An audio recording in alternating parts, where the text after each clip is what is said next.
So just on behalf of EMA and the Council, we just wanted to say thank you very much for taking the time to join our session today. EMA are committed to diversity, equality and inclusivity, and as a voice in the event industry, we really want to drive conversation and change. I want to say a huge thank you to Donna and Brenda for the work that they've done on bringing this session together and also bringing our brilliant speakers together. Donna and Brenda are leading our working group around this topic, and so if you'd like to find out some more details about that, do get in touch with us. There'll be more information at the end of the session today, as well as on the website, or feel free to reach out to any of us by email or LinkedIn. I also want to say a huge thank you to our three speakers, Gabby, Lorraine and Priya. You know, they've got some great points to talk about, so I'm really looking forward to this session, and we've had some great conversations in the build up to this in the planning. So that's enough from me. I'm going to hand over to Donna to lead the session, but thank you again everyone. Hi, good morning everybody. So welcome to our EMA first session for the working group here on forging ahead beyond the hashtag and focusing on the area of race and ethnicity. And to kickstart us, I thought make sure everyone's awake and alert. We've got a quick little poll for you to do, just 3 questions, which I'm just going to launch and highlight to you now. Give me 2 seconds to sort myself out because it's the first time I'm doing this. And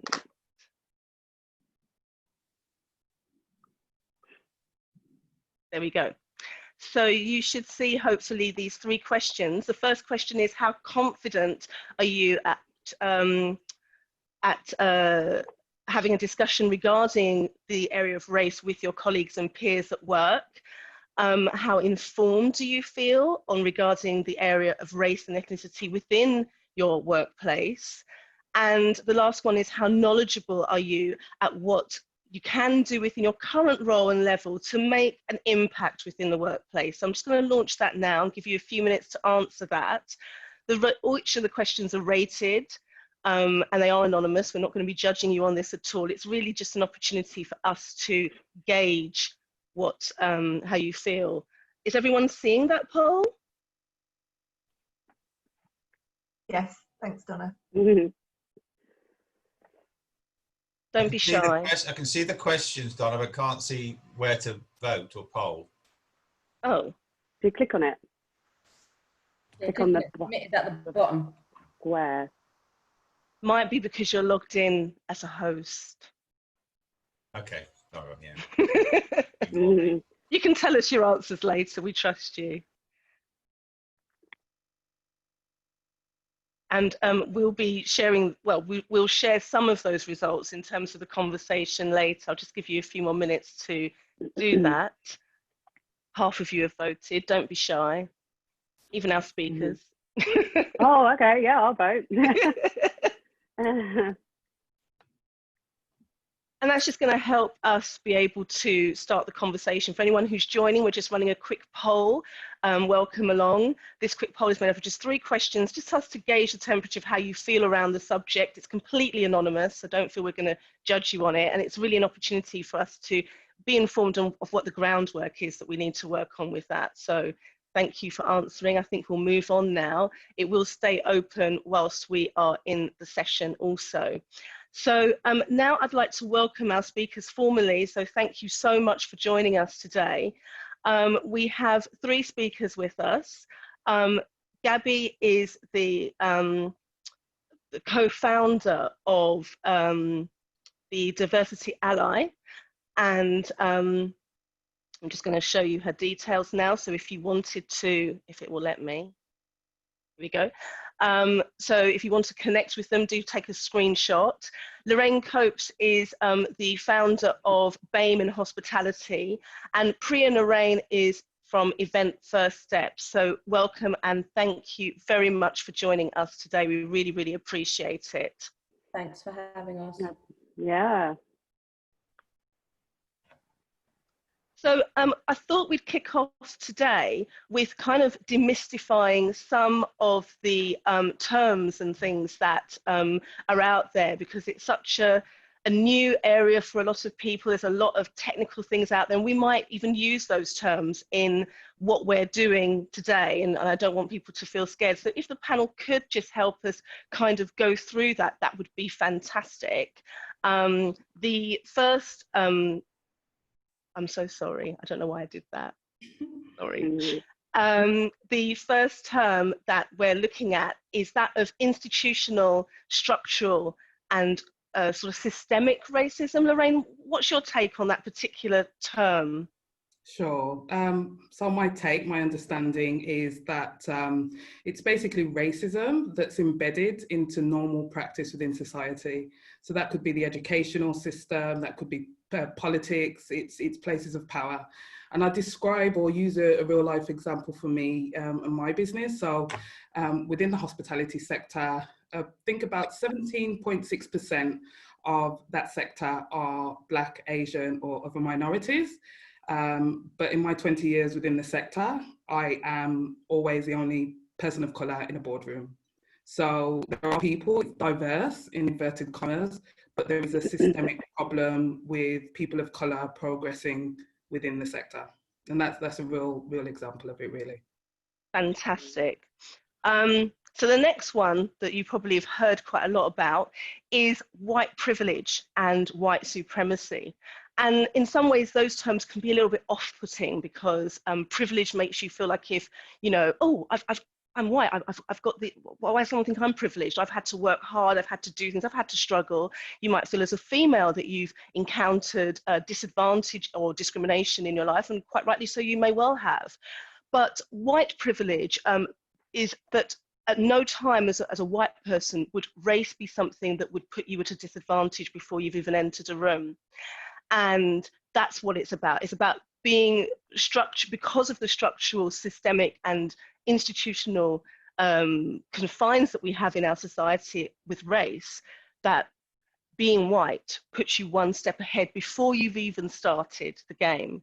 And some people may have seen that video that's been shown quite widely about school children being given a head start in a race, and then they turn around and they see that the majority of people behind them are people of colour. That's what white supremacy, white privilege is. White supremacy is linked with that, but it's about the people at the top and permeating that down. That's how I take it. So on to the next one, before I rattle on too much about that, is unconscious bias and microaggression. So Gabby, would you give us an outline of what you feel that's about?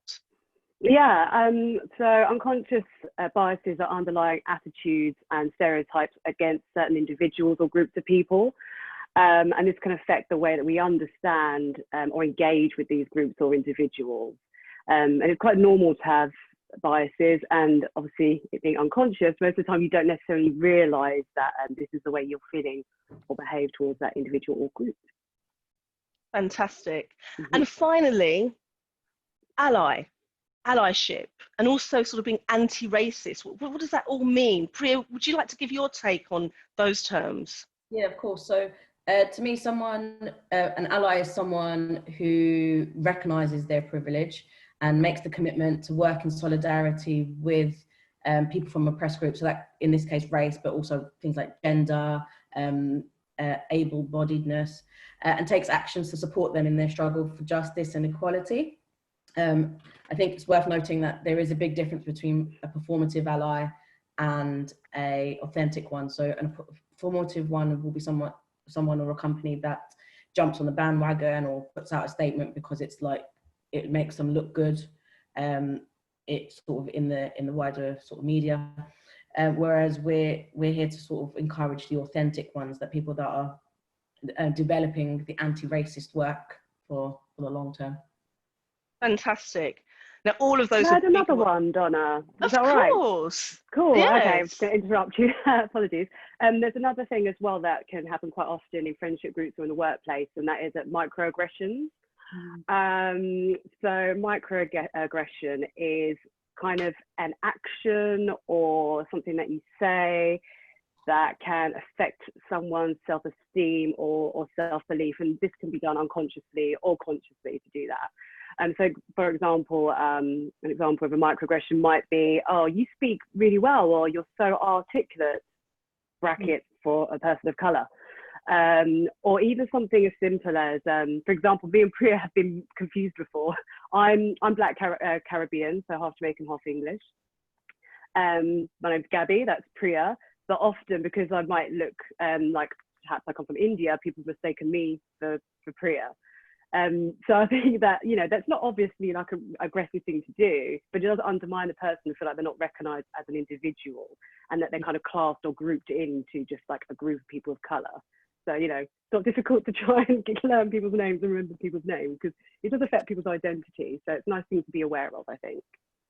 That's brilliant. And of course, all of these subjects in themselves could be a whole session. We could talk about unconscious bias and microaggression. Who knows? We could have a whole session talking about institutional racism and how that applies. But today we want to give an opportunity for us to talk around the subject. So at any time during this discussion, please feel free to add comments to the chat, etc., etc.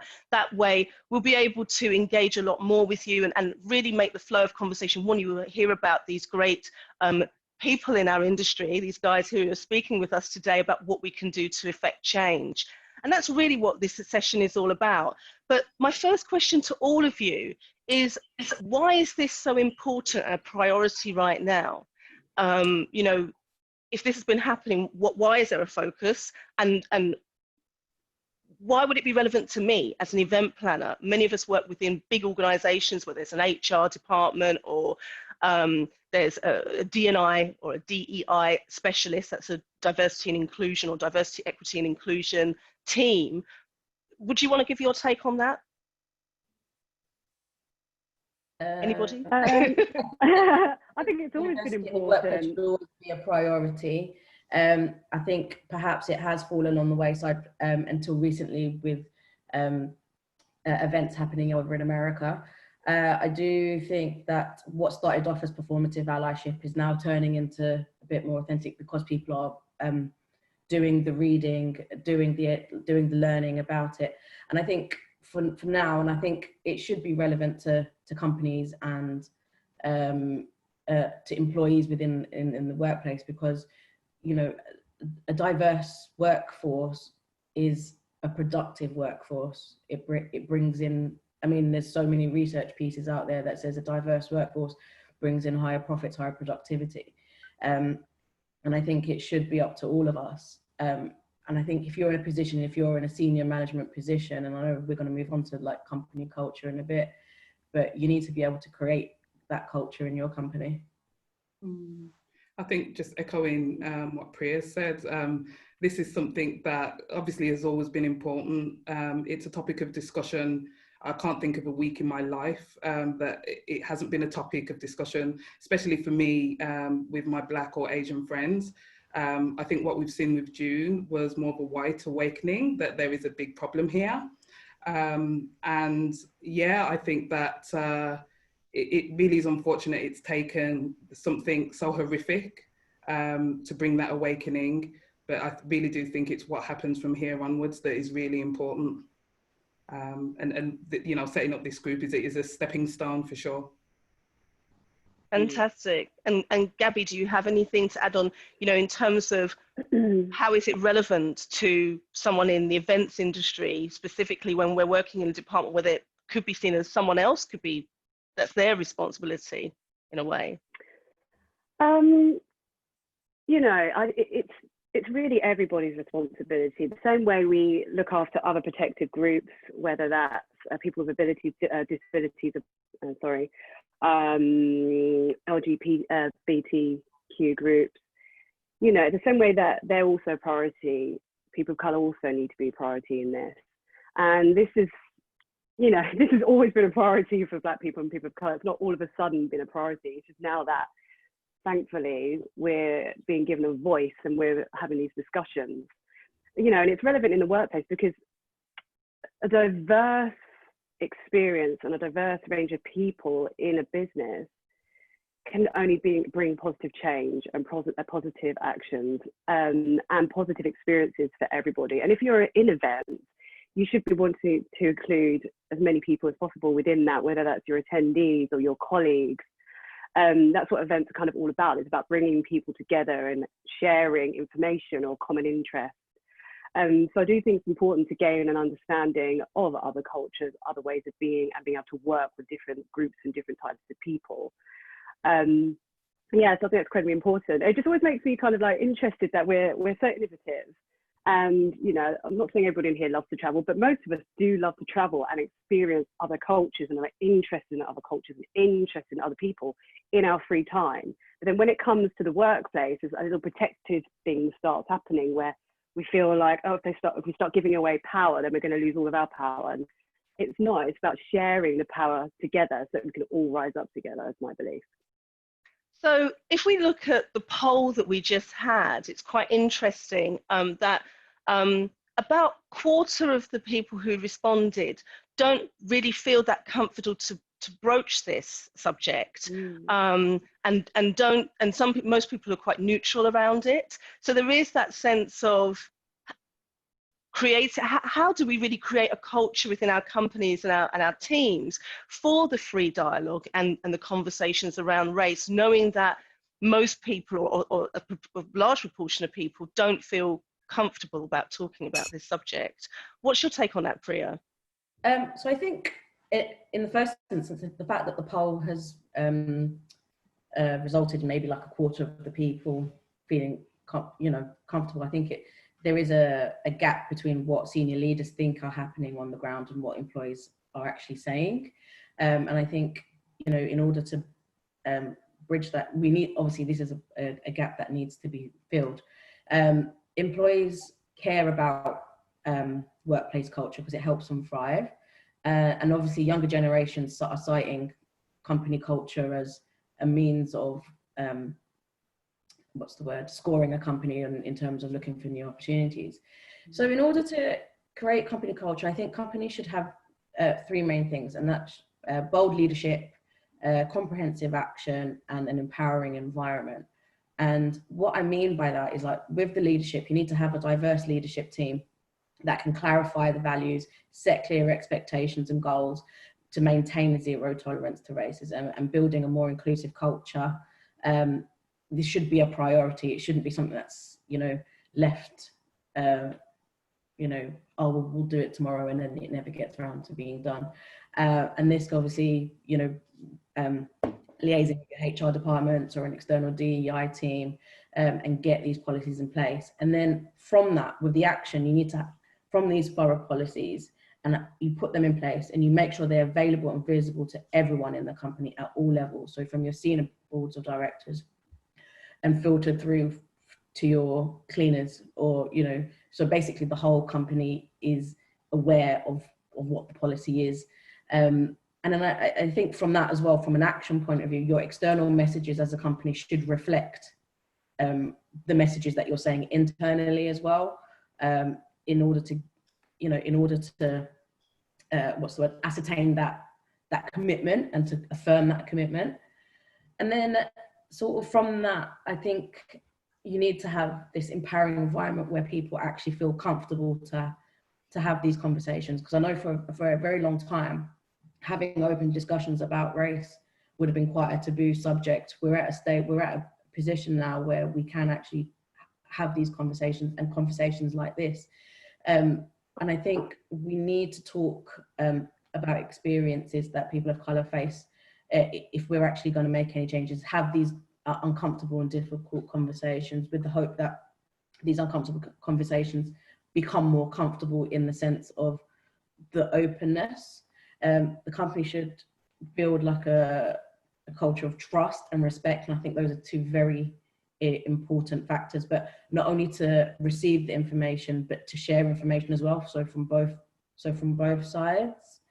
And I think sort of taking it like a little step back, if you're going to start having conversations with people in the company and you're going to put these policies in place, you probably should start by the minimum and do a little bit of prep work beforehand, like read some online articles, watch documentaries. I mean, Netflix right now have got like a whole BLM category, so watch some of these programs, learn about experiences.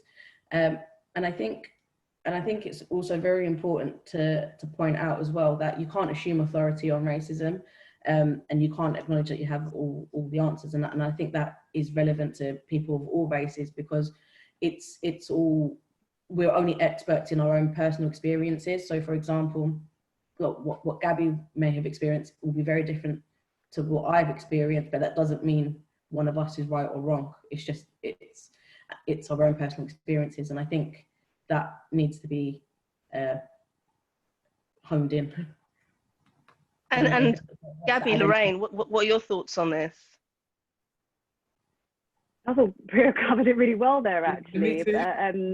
Yeah, I think the key thing there is really to get that leadership buy-in, so that employees then feel comfortable that they can start sharing in the conversations, and that there's some progress being made, and that there aren't going to be any repercussions or anything like that if people are starting to have these conversations and speaking up. So yeah, I think it's leadership buying is really key here for sure. Yeah, Richard has put in the comments there as well about how, you know, it's creating a culture to make things happen. Having the big statements and the strategy is one thing, but it's the people within the business creating that culture. So yeah, that's great. That's a great start. But what can we be doing, Lorraine, in the here and now to affect this change? What are the steps that, you know, us as individuals and teams can be doing within the event sector around this? Sure.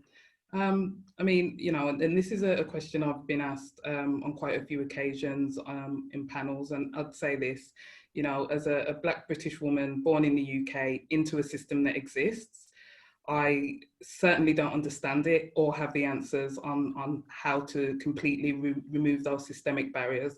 But what I would say is that, and it's part of the premise that my company was built, is that education and understanding is essential to take steps forward. You know, echoing what Gabby and Priya had said about the leadership is absolutely key to drive change, and that change needs to be in some ways tangible, it needs to be measured, it needs to be reviewed. Importantly, with any goal set, it can't be solely a numbers game.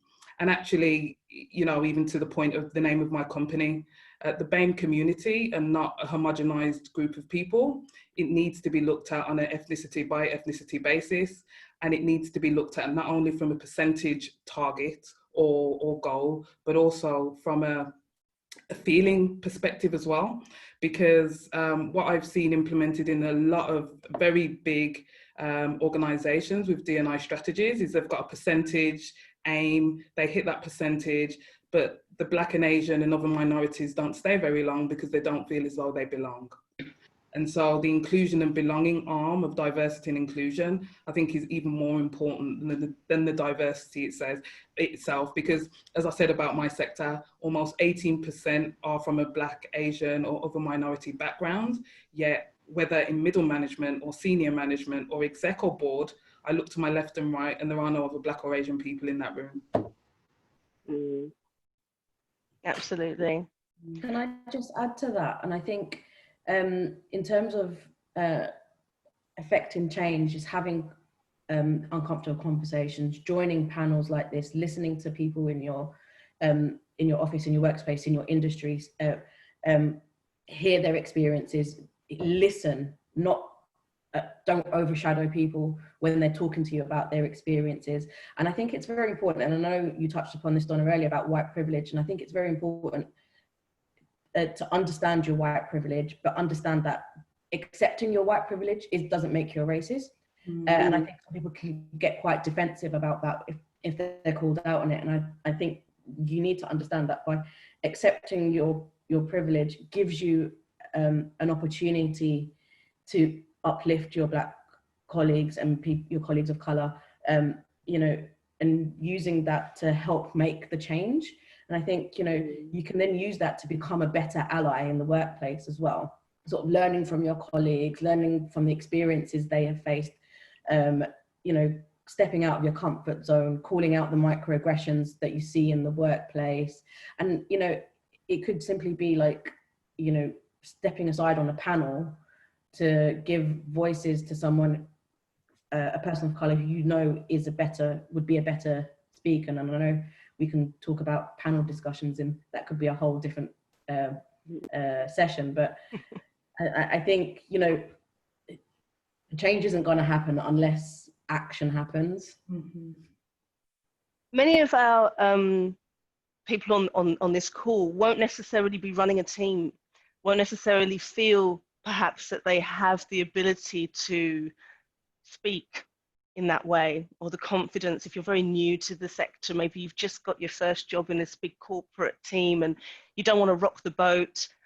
What kind of advice, Lorraine, can you give to those people to give them the confidence? And also it might be a subject that they don't feel confident about themselves, you know, that they know that that's something they want to gain a better understanding of their workplace and their teams, and understand how they can make a difference. What advice could you give? It's a really difficult one, because I really do think that a lot of the frank conversations about the BAME or Black, Asian and other ethnic experience hasn't been discussed through fear.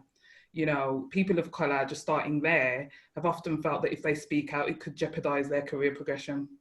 And unfortunately, I think fear and facing fear is part of any driving any change.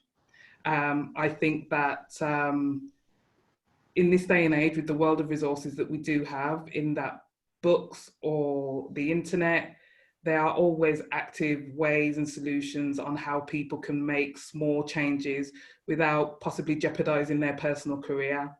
I think that's a really incredibly difficult question to answer, because it involves risk at the end of the day. Interested in your thoughts, Gabby, Priya, on that for junior members of the team. I can maybe talk about a solution. In Diversity Ally, we come in and we work with organisations by looking at all of their data, their hiring processes, speaking to employees, having anonymous employee feedback, and then create workshops around that to create safe spaces for conversations for employees or leaders, or both together, so they can have honest conversation within their own environment, and knowing that they've got their leadership buy-in. So hopefully this will be some sort of encouragement and make people feel a little bit more comfortable in speaking out in the workplace. Because as we said, the fear factor is always there, but if the leaders give their buy-in, then I think people will feel more open and comfortable about having this conversation. And the more we talk about it, the easier it gets, you know. Even for myself, initially starting to talk about all of this, very a lot of stress, a lot of anxiety, you know, in the beginning, but the more I'm speaking about this and the more panels I'm being on, the more comfortable it becomes. And it's the same for anyone. The more we talk about it, the easier it will get. So got to keep that conversation going. Great, keep the conversation going. And that leads nicely into our last question, which is about how do we keep this momentum up and keep this top of the agenda to really affect long-lasting change? Because having a conversation, having open debate is great, making people feel more comfortable, calling out those microaggressions. But if we want to change the systemic or structural racism that may be and does occur within our own sector, what can we be doing to keep this up so that it's literally, as the title says, forging ahead beyond the hashtag? What's your thoughts on that, Gabby? I think things do have to start on an individual level. I think people need to take the time to really sit there and have a think about perhaps their unconscious biases, their thoughts on everything that's going on at the moment, how they feel about it. I think kind of turning the blinkers, kind of keeping them on and just kind of shying away from it is not going to be particularly healthy, and is going to kind of stunt the progress. So just some individual work initially. And as Priya mentioned, there's lots of resources out there, so many podcasts, great books, great audio books if you prefer not to read, brilliant videos out there. And, you know, just putting one on while you're doing the ironing or washing the car or whatever can just help you get a bit more education and more comfortable around that. So I think start with the individual first. And And then, yeah, education, definitely. Just keep educating yourself around this area. What else? I think also amplifying Black voices, giving Black, Brown and other minority groups the opportunity to speak and share, which is a lot of what is happening right now. I do think it's great that a lot of people are setting up these committees, D&I committees and communities and everything. I think it's absolutely amazing. Do try and make sure, obviously, that you do have some people from protected groups within that, people of colour, minorities, to help steer that conversation. Because, to be honest, if these kind of committees and groups worked, they would have worked already. You know, they would have been working. So if that makes any sense, you know, because this has always been an issue, and kind of putting a group together doesn't necessarily mean that change is going to happen. I think everyone's very busy, and if they are committed to kind of being involved in a group, like, as soon as there's a bump in the road, it's going to drop off. So we just have to be really, really aware of that when we are setting up committees and groups, and making sure those groups are as diverse as possible, where possible. I think another thing on an individual level is diversifying your social media feeds, your LinkedIn connections. Follow some different people, hear some different voices. That can really help, you know. Also, you go to a networking event, perhaps take the time to speak to somebody who looks different to you, so we don't have little pockets of groups and you always kind of stick with the same people. I mean, these are all little bits of change that we can make, but for it to be lasting change, I think we have to make all these little tiny small changes as well, you know. What are your thoughts, Lorraine and Priya, on how you can effect long-lasting change? We've had a couple of questions here around education. I know, Lorraine, you mentioned it quite a bit as well, about what good ideas or resources are there for podcasts and books? Any recommendations from either one of you? Yeah, there's tons. I can put some in the comments, but you know, again, echoing everything that Gabby's said, it is the little things. It's about diversity and diversifying your worldviews. I think one of the biggest challenges that we've faced and why we've arrived here today is that this systemic racism that we talked about, it's reflected everywhere. It's reflected in what we're fed in the media. It's reflected in what we see when we step outside of our rooms, outside of our houses, and that reinforces often the negative, either stereotypes or prejudices that people have. And it's becoming awake to that and to kind of challenge your own thinking through education, for sure. But I do think there are an awful lot of organisations out here, including my own, especially diversity and inclusion organisations, that are there as a resource to help you on the journey. I think that is one of the single most important things for a lot of business leaders, is the resources there, get the help. Because we don't all have the answers here, and it's not going to be a fix overnight. But what this entire 4-month period has taught us is that as businesses, if we really want to, we will pivot and we can change quickly if it's a high priority within the business. And that's why I think over the next 6-12 months is really going to be telling, because, you know, any business priority becomes visible because they see it as a business need. I've Your just thoughts, Priya? resources into the chat if people are interested. But I just wanted to add, so at Event First Steps, we are doing research into diversity in the industry. We know that racial diversity is an issue in the events industry, but we don't have any figures to actually see to what extent. So we're putting this research into place to get those figures and then be able to use those as a benchmark so we can measure it on a year-on-year basis. And having something like that in place and having those kind of figures means that it's always going to be on the agenda. It's always going to be something at the forefront that people are thinking of. And I think that, you know, just keeping it on the agenda, and like, you know, the training that Gabby mentioned and Lorraine, like, do those yearly. Or, you know, so it's not just, oh, well, let's talk about it all now and then that's it. In order for it to be continuous, everything needs to be continuous. It needs to be something that is repeated. Monitored, measured, benchmarks, so we can go back year on year and see the progress that is made. And with what Priya was saying as well, same with Diversity Ally, we're doing an events report and we are rating 250 agencies and 100 venues, and we're looking at the diversity inclusion that's out there in the public domain. So if I was looking for a job and I wanted to see what a company's diversity inclusion policy is, you look online. So we're rating all of these companies, and then we're going to kind of create a report around how diverse these companies are currently. And that's not to slate companies individually or yeah, it's not to slate companies individually or make anyone feel bad, but it just gives us a starting point so we can measure success. Yeah. And I think the industry needs to realize that that's what we're going to do. We're going to be measuring success from now on, and there are people who are doing that and putting those steps in place to implement that. And you know, soon there's so many government not the word policy, but they are going to be stats that we have to reach in the future. So we need to start getting our ducks in a row now and sorting out our work environments and our boardrooms and our leadership teams now, because otherwise we're going to get totally left behind in the next couple of years. Yeah. So yeah, the progress needs to start now for sure. So that's going to hopefully help lasting change and progress. Yeah. And just adding finally, similar to both Priya and Gabby, we are also doing a study.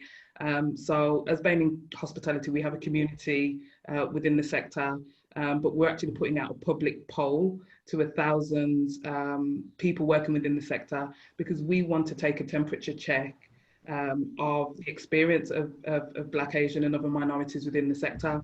And similar to what you've both described, the purpose of this is to take a temperature check every 6 months.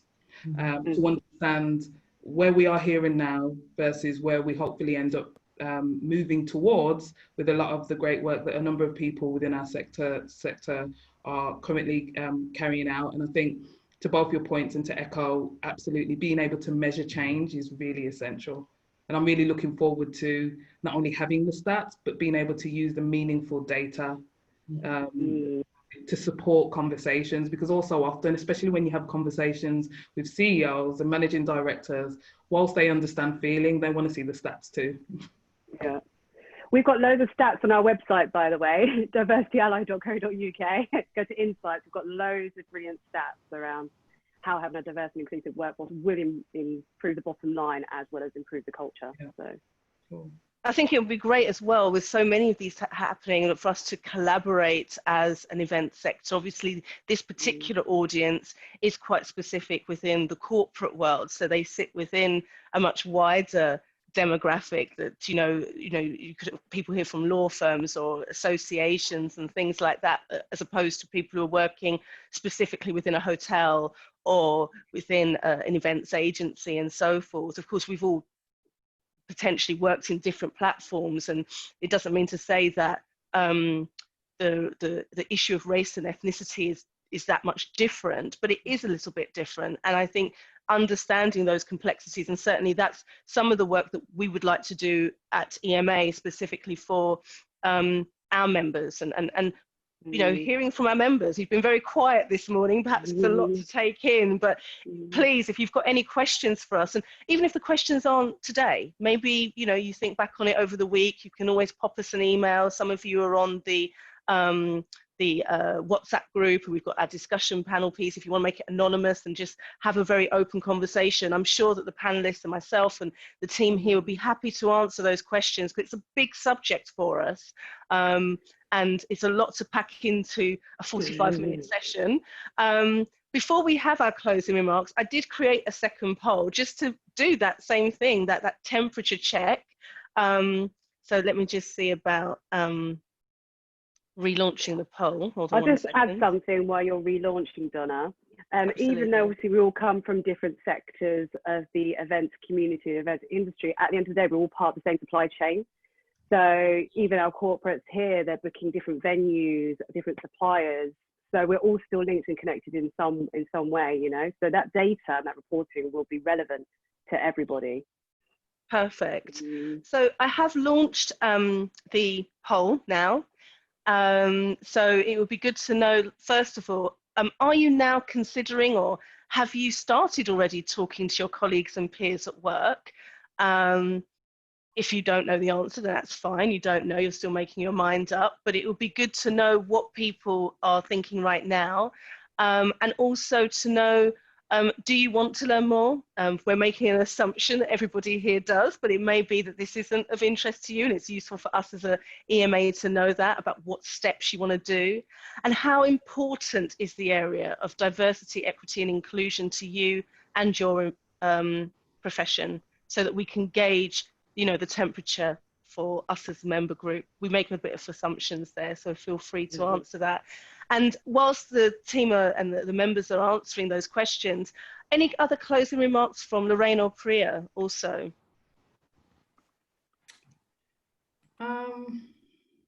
Priya?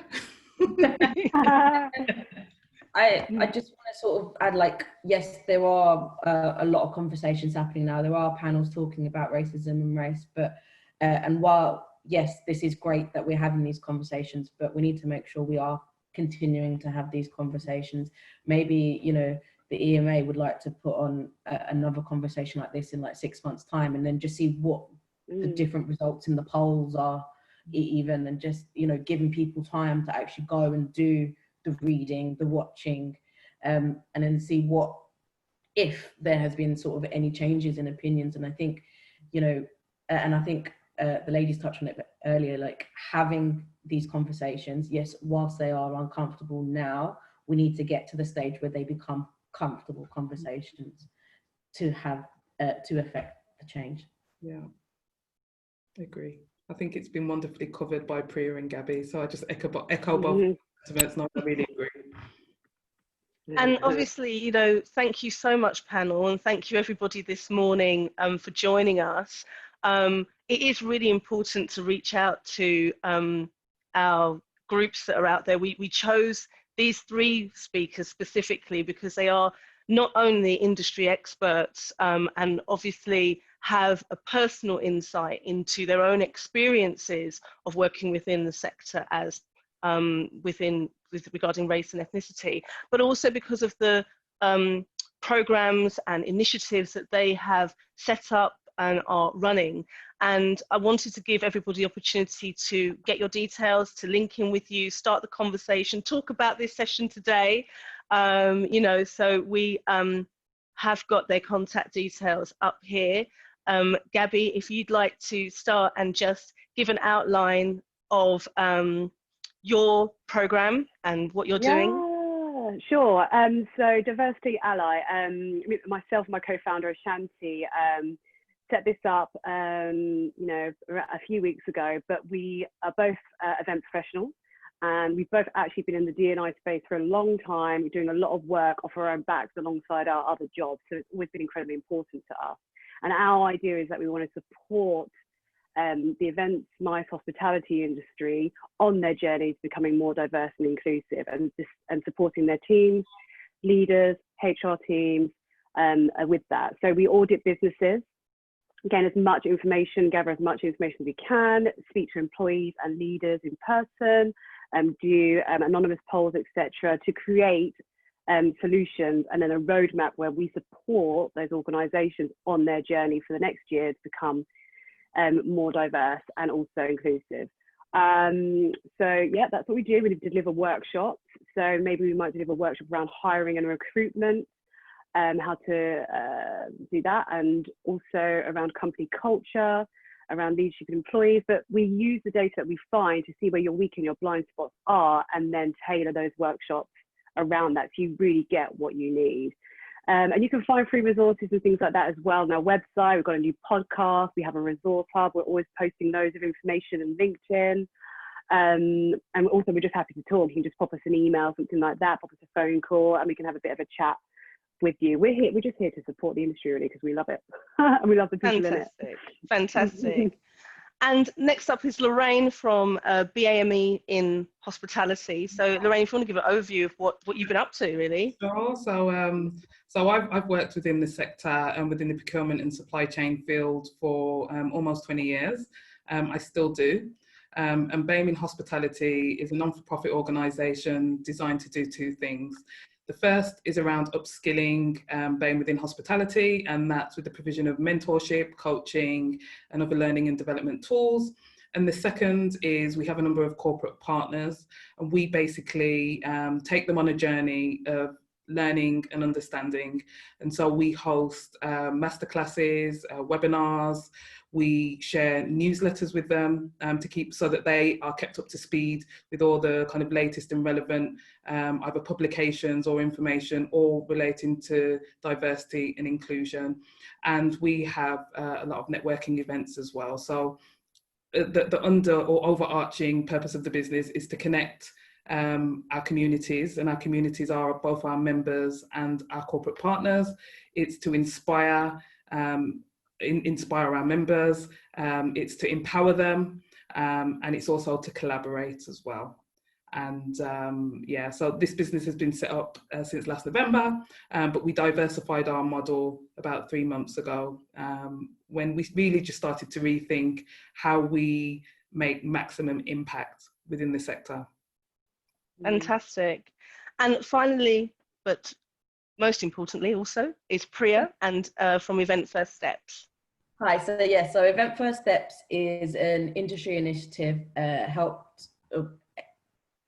set up to help people taking their first steps in the industry, whether that's through education or via career change. We look at 3 sort of main sort of bulk areas, and that's roots of the industry, visibility of the industry, and diversity. Diversity is obviously something that we are very passionate about in terms of coming into the industry as someone that's new, hence why we are putting on this research to create the benchmark. So once the survey is out, Donna, I'll share that with you so you can share with the community to get involved. Fantastic. So we've got all those details there. They will obviously all be shared with you as well as our members to connect. I don't know why I stopped sharing, because I actually wanted to give you the last screen slideshow, so sorry about that. Which of course is us. I forgot all about us. Myself and Brenda, alongside Emma, who are all members of the EMA, are part of the working group on diversity and inclusion here. And obviously we're looking for more people to get involved in any way you can. And if you want more information or to join the working group, then obviously these are the contact details for us. If you aren't currently linked to EMA's social media platforms, then please do connect. We have the LinkedIn platform, we've got Instagram and Twitter. Talk about this, start the conversations, as everyone is saying. Again, we'll share all these informations with you as well so that you can connect with us. But both of myself and Brenda, who you can't see, but she's working busily at the background to make sure that I don't completely mess this up, because I'm not used to doing front of house stuff. I'm not great at it.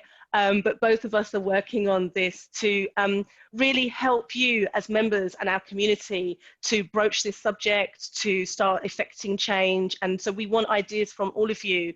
It's not about me, it's about you and what you need, and being able to respond to that. So I noticed there aren't many other questions on the chat. Everyone seems to be very quiet this morning. Hopefully you've had a cup of coffee already. But yeah, feel free to talk to us about that, you know, anytime. That's me. Thank you. Anything else from anyone else? Richard, Emma, if she's still on the call, I'm not certain. I was just going to say a huge thank you, everyone. That's been brilliant. And thank you, Donna, for leading that, and Brenda for sort of working quietly in the background, keeping Zoom on track. So thank you. And as Donna said, please do get in touch if we've got any feedback, questions that you want to ask us sort of post this session, or sort of content and ideas. And we definitely will keep this conversation going. Priya, we definitely want to see all the research that's going to come through, Gabby and Lorraine as well, through your research. I think that sort of data and the metrics will really help us drive this conversation forward. And we'll definitely look to put some sessions in, you know, a follow-up in 6 months, but we'll have sessions before that as well. So thank you, everyone. I know everyone will be dropping off for 9:30 calls. So do keep in touch. And we've got a couple of sessions next week as well. There's a leaders session on Tuesday morning, quite informal, just for us to sort of chat as sort of heads of events team leaders. And we are hoping to get Simon Hughes from BVET in to talk to us maybe next Thursday, just to give us a bit of an update on what's happening within the events industry and the conversations with the government about kickstarting the industry off after sort of lockdown and COVID. So as soon as we have that locked in, we'll share some details with you, because it'd be great to hear what's happening. But once again, thank you. Have a lovely Thursday, everybody, and hope to speak to you all soon. Thank you. Thank you very much. Thanks, everyone. Thank you to the Great, panel. great kick-off. Cheers. Thanks. Thank you. Bye. I'm just going to stop the recording now. Thank you, everybody. You can continue talking if you wish. Good idea. Now it's